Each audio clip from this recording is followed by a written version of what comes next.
controlled substance renewal,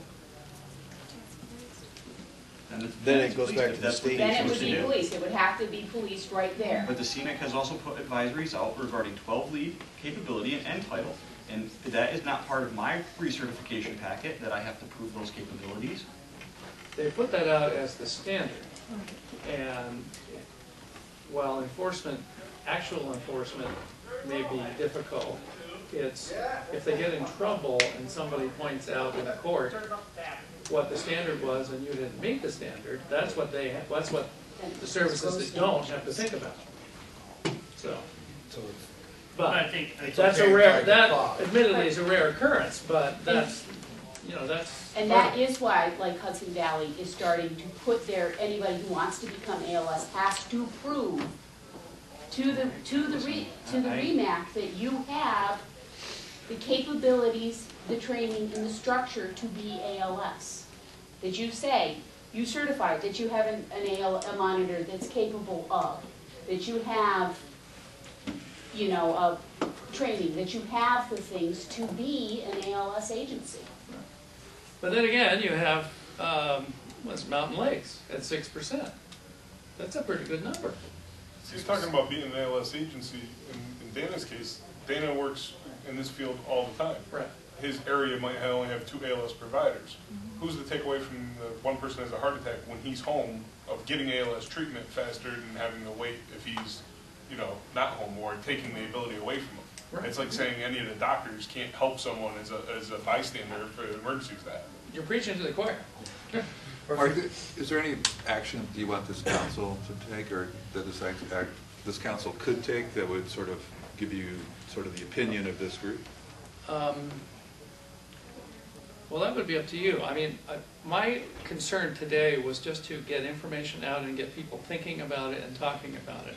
At some point, we may want to craft a motion. My question is, can the REMAC support assisting the remaining services in our region to get there? And can the regional council support, by whatever method they would choose, to put together a program to encourage these services?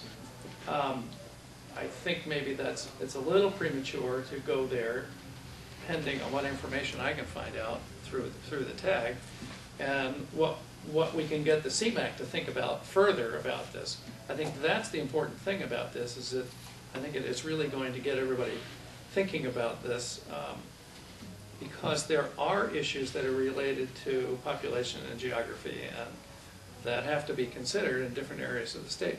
I think that Mountain Lake speaks for itself, though. They've come up with a system that works. And I think why this tag is doing its job, I don't necessarily know that it's inevitable, that it's, you know, going to happen, not going to happen, whatever the case may be. I think that we also need to maybe reach out to Mountain Lakes and find out what system they are using. And as a region, start developing plans, if in fact it does take place, to assist the agencies that don't have it. At least we have a backup plan. Well, since we know that now about Mountain Lakes, maybe that would be one thing that the region could do, if it's agreeable to you all, and maybe if you decide you need to have a motion, but to at least see what it is they're doing and how they've managed to have such a low number.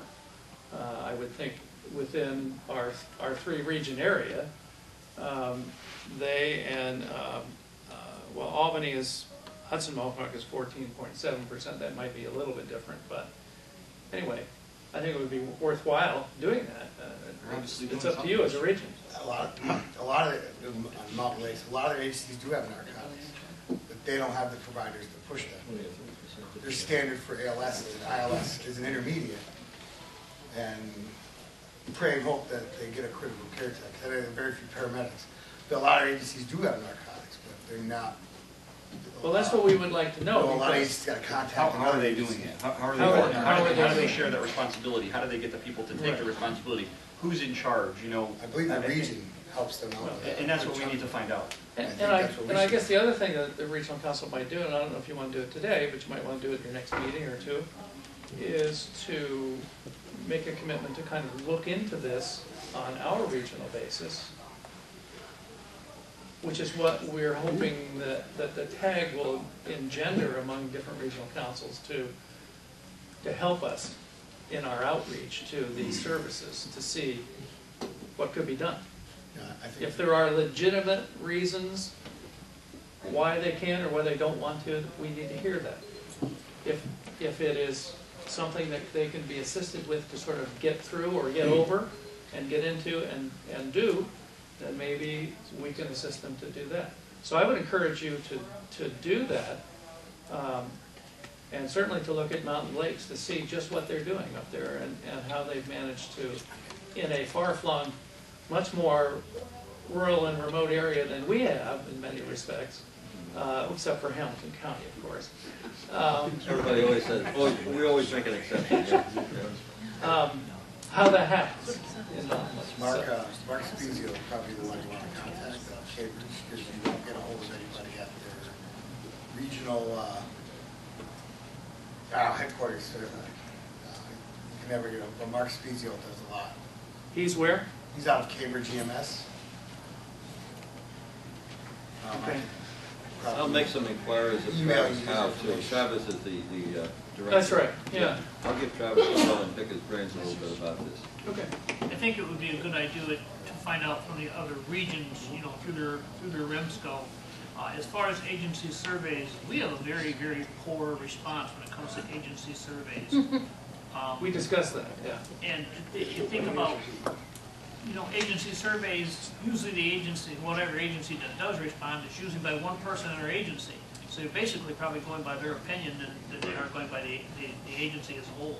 We're trying to address that in the letter that we're crafting to go out, and we have to decide whether that's going to go by snail mail or electronic or both. And because somebody said, well, generally in a survey you get maybe 35% response if you're lucky.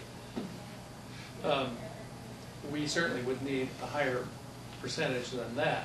My concern is decent data. my concern is that the survey response would be very low because the agencies that really need to put the input probably are the small agencies that aren't there or don't get that or don't get the time. I understand, but we have to try and have to think about those issues and how we would try to mitigate that. Well, Mark, we could suggest that I suggest that the chair, I mean, this council is a representative body of EMS from this region, and I just heard 2 counties say it would kill volunteers if this motion went through. So, I mean, one of the things, it's up to the chair, but, you know, we can just read the motion as it was passed by the CMAC, and we can say yea or nay on that motion. It doesn't mean anything, it just means that the council has spoken.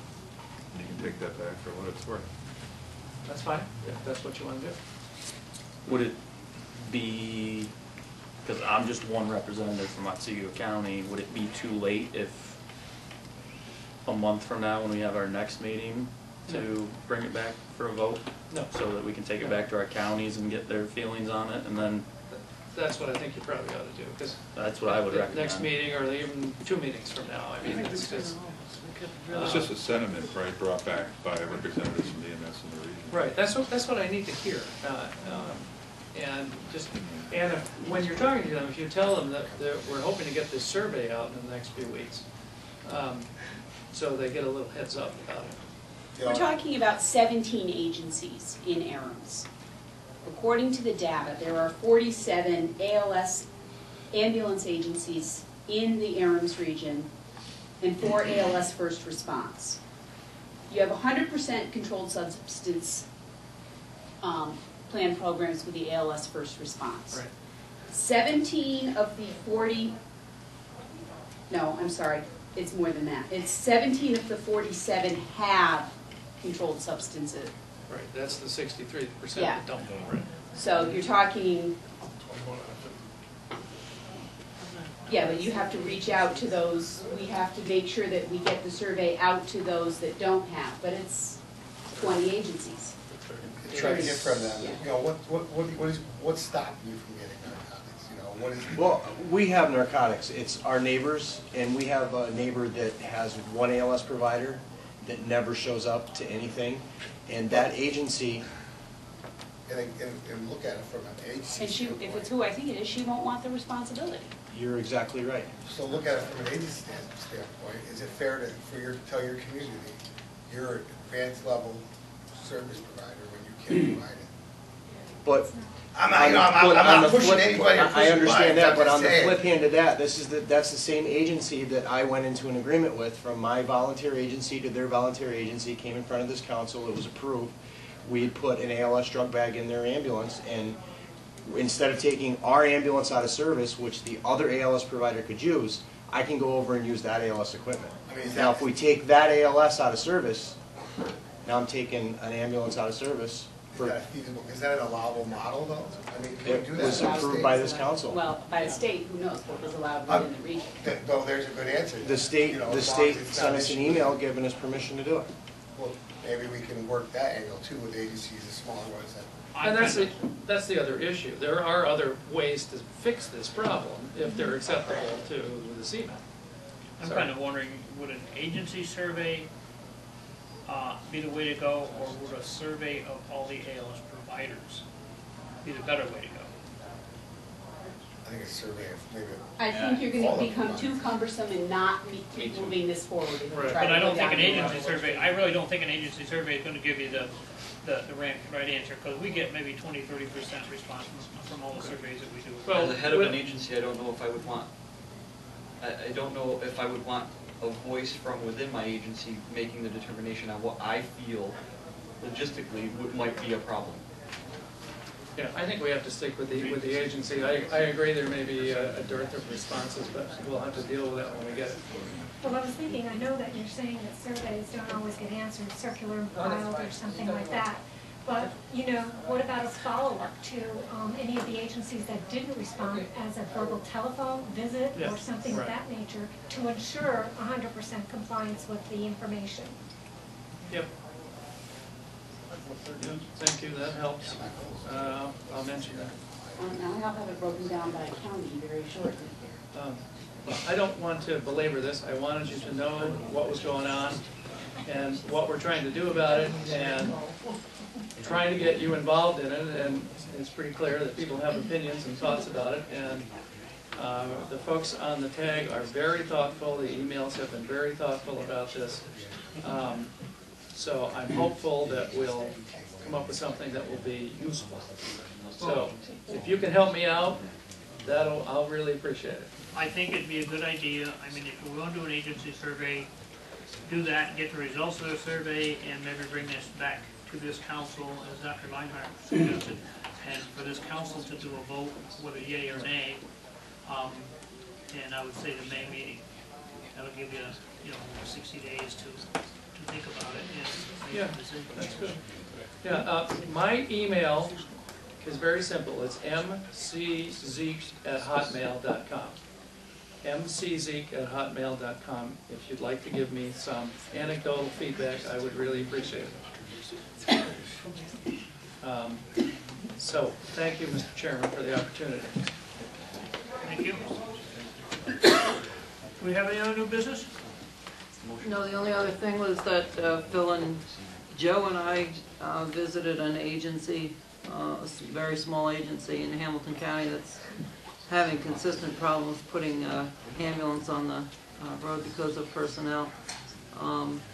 Spoke with them, and they still want to try to continue, possibly unrealistically, but we're going to try our best to see what we can do to help them. When you say consistently having problems, what does that mean? Almost all the time during the day. At night, They have a driver but no certified personnel typically during the day, during working hours. And come They- this summer, they're not gonna have any certified personnel because their one remaining EMT is gonna be in the hospital. they do have another ambulance that does have their territory and can cover it without any problems. So. But they do want to continue to provide service, and They have tons of goodwill, but unfortunately, the logistics are unfortunate. I think that's basically a problem. I'm sorry, Lou, I couldn't. I think that's a problem all over right now. It's a daily occurrence in Dover. Oh, yeah. The only occurrence in our county also. I personally think that we should go back to letting advanced first responders, transport some of the patients without a basic EMT. You get somebody that I called the other night, and basically she wanted to ride to the hospital because she was hungry and she wanted a pregnancy test. Does she get to eat? There's an interesting conjunction, hunger and a pregnancy test. Yeah. How do you You put dropped that her off at the together? dollar store. You know, I mean, a first responder could have handled that call quite well. Oh, local taxi could have handled it. I was gonna say, calling a local taxi probably would have even been cheaper. Yeah. Yeah, Well- yeah, there you go. Sometimes I'd like to say that, but Oh, I know. okay, if we have no other new business, a motion for adjournment? We next meet on April the 18th. Happy Easter, everyone. Here's your calling, Howard.